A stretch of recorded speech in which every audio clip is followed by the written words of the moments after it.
করতে আসতো না, লজ্জায় বিশ্বনবীও লজ্জা পায়, নারীরাও লজ্জা পায়। প্রশ্ন হবে?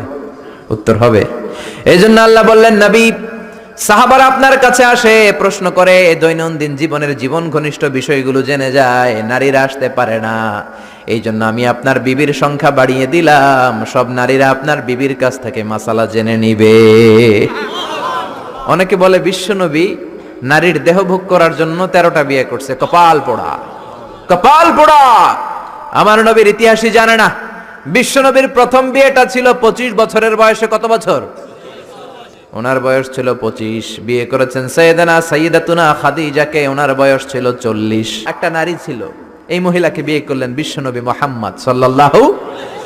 তখন বিশ্বনবী তাগড়া যুবক, 25 বছর বয়স। কেমন যুবক? যিনি মক্কার সবচেয়ে বড় কুস্তিগিরকে ডান হাতে তুলে মাটির মধ্যে 3টা আছাড়